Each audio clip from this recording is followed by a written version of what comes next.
Welcome back to AK review ചാനലിലേക്ക് സ്വാഗതം. ഇന്ന് നമ്മളോട് വന്നിരിക്കുന്ന ജി സിനിമാസിലാണ് ഫോട്ടോ ചെയ്തിട്ടുള്ളത്. 8 മണിക്കാണ് ഷോ. ARM എന്ന സിനിമയാണ് വന്നിരിക്കുന്നത് ടോവിനോൻ്റെ. അപ്പോൾ ബാക്ക് ടു AK റിവ്യൂ ചാനലിലേക്ക് എല്ലാവർക്കും സ്വാഗതം.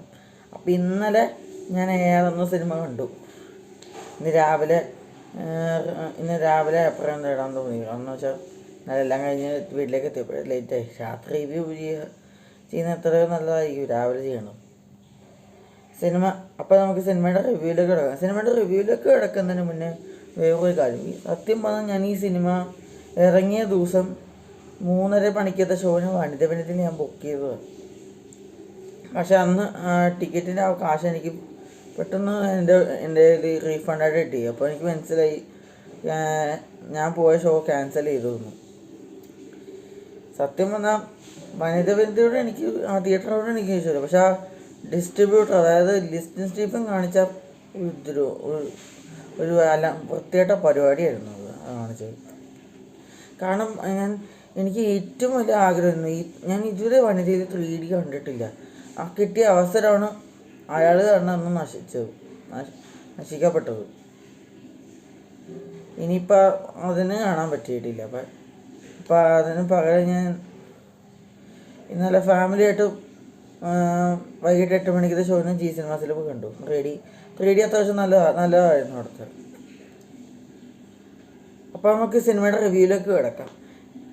സിനിമ എങ്ങനെയാണെന്ന് ചോദിച്ചാൽ, ധൈര്യമായിട്ട് ടിക്കറ്റ് എടുത്ത് പോയി കണ്ടോ. ARM ഒന്നും പറയാനില്ല. ഒറ്റ വാക്കി പറഞ്ഞാൽ കിഡിലം പാടോ, നല്ലൊരു വിഷ്വൽ ട്രീറ്റ് എന്ന് വേണം പറയാൻ. ഒന്നും പറയാനില്ല. കാരണം സിനിമയിലെ ടൊവിനോൻ്റെ 50ാമത്തെ സിനിമ ഒരിക്കലും നിരാശപ്പെടുത്തിയില്ല. അതിൽ തന്നെ ടൊവിനോ വളരെ എഫേർട്ടും എടുത്തിട്ടുണ്ട് ഈ സിനിമയിൽ ഒരുപാട്.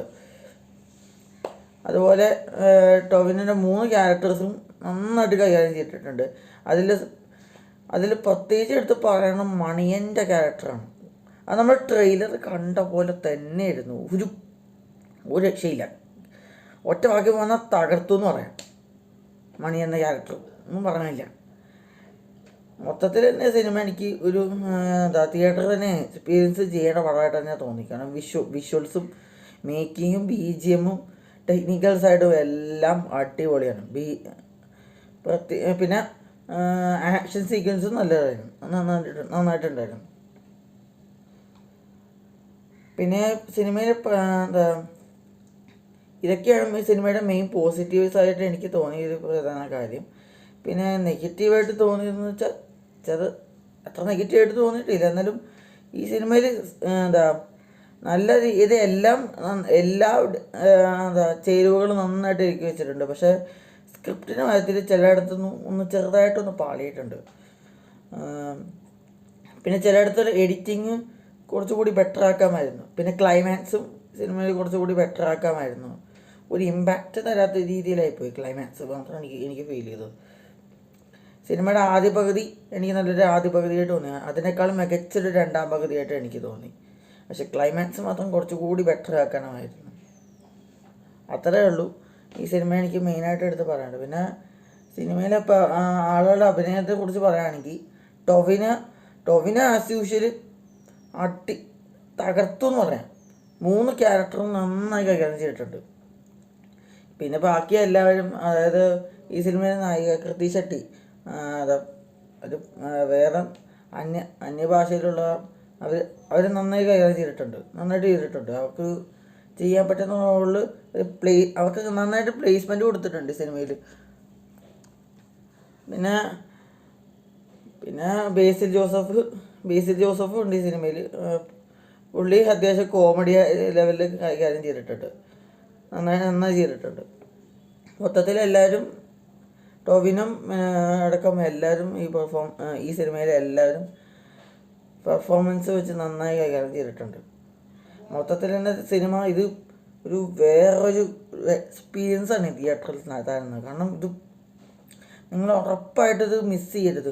OTT കാണുകയാണെങ്കിൽ ഒരിക്കലും നിങ്ങൾക്ക് ഈ കണ്ട എക്സ്പീരിയൻസ് ഒരിക്കലും നിങ്ങൾക്ക് കിട്ടില്ല. കാരണം അത്രയും ഒരു വിഷ്വൽസൊക്കെ കണ്ണെടുത്താൽ കാണണം. കാരണം ഇത് 3Dക്ക് വേണ്ടി എടുത്തതാണെങ്കിലും ഇത് 3Dക്ക് വേണ്ടി എടുത്തതാണെങ്കിലും 2Dയിൽ മാത്രം നിങ്ങൾ കാണേണ്ടത്. ഇത് നിങ്ങൾ 3D തന്നെ ഇരുന്ന് കാണണം. കാരണം ചില വിഷ്വൽസ് ഉണ്ടല്ലോ, അത് 3Dയിൽ കാണുമ്പോൾ നിങ്ങൾക്ക് ആ ഒരു വൗ ഫാക്ടർ ഫീൽ ചെയ്യും. സിനിമയിൽ അങ്ങനെ പറയാൻ കഴിയുന്ന അത്യാവശ്യം നല്ല വൗ ഫാക്ടേഴ്സൊക്കെ ഉണ്ടായിരുന്നു. പക്ഷെ ക്ലൈമാക്സ് മാത്രം കുറച്ചുകൂടി ബെറ്റർ ആക്കാമായിരുന്നു എന്നാണ് എൻ്റെ ഒരു പേഴ്സണൽ ഒപ്പീനിയൻ. പിന്നെ ഇതിൻ്റെ സ്ക്രിപ്റ്റ് കുറച്ചുകൂടി ബെറ്റർ ആക്കണം എന്ന് തോന്നി, അത്രേ ഉള്ളൂ. അല്ലാതെ വേറെ എനിക്കൊരു നെഗറ്റീവായിട്ട് തോന്നിയിട്ടില്ല സിനിമയിൽ. മൊത്തത്തിൽ ഇത് ഷോർട്ട് മിക്കവാറും ഇത് ഓണം വിന്നർ ആവാൻ ചാൻസ് ഉണ്ട്. ഇതും ഒരു ഓണം വിന്നർ ആവാൻ ചാൻസ് ഉണ്ട്. ഇതും ആസിഫ് അലിയുടെ സിനിമ കിഷ്കിന്ത കണ്ടെന്ന സിനിമ ഓണം വിന്നർ ആവാൻ ചാൻസ് ഉണ്ടെന്ന് പറഞ്ഞു. അപ്പോൾ അത് ഞാൻ ഇന്ന് കാണും, അതിൻ്റെ റിവ്യൂ വീഡിയോ ഒന്ന് വരും. അപ്പം അത്രേ ഉള്ളൂ. ARM എന്ന സിനിമ ധൈര്യമായിട്ട് നിങ്ങൾ പോയി ഓണത്തിന് ടിക്കറ്റ് എടുത്ത് പോയി കണ്ടോളൂ. ഒരു ഷോർട്ട് തിയേറ്റർ എക്സ്പീരിയൻസ് ആണ്, മിസ്സാക്കരുത്. അപ്പം അത്രേ ഉള്ളൂ. ARM എന്ന സിനിമയ്ക്ക്, അതായത് അജയൻ്റെ രണ്ടാം മോഷണം എന്ന സിനിമയ്ക്ക് ഞാൻ കൊടുക്കുന്ന റേറ്റിംഗ് 5ൽ 4.5 ആണ്. അപ്പോൾ ഈ വീഡിയോ നിങ്ങൾക്ക് ഇഷ്ടപ്പെട്ടെങ്കിൽ ലൈക്ക് ചെയ്യുക, ഷെയർ ചെയ്യുക, സബ്സ്ക്രൈബ് ചെയ്യുക. പിന്നെ ഈ സിനിമ നിങ്ങൾ കണ്ടതാണെങ്കിൽ താഴെ നിങ്ങളുടെ അഭിപ്രായം രേഖപ്പെടുത്തുക. അപ്പോൾ അടുത്തൊരു വീഡിയോ കാണാം. കിഷ്കിന്ത കാണുന്ന സിനിമയുടെ വീഡിയോ ആയിട്ട് വരാം. അതുവരേക്കും ബൈ.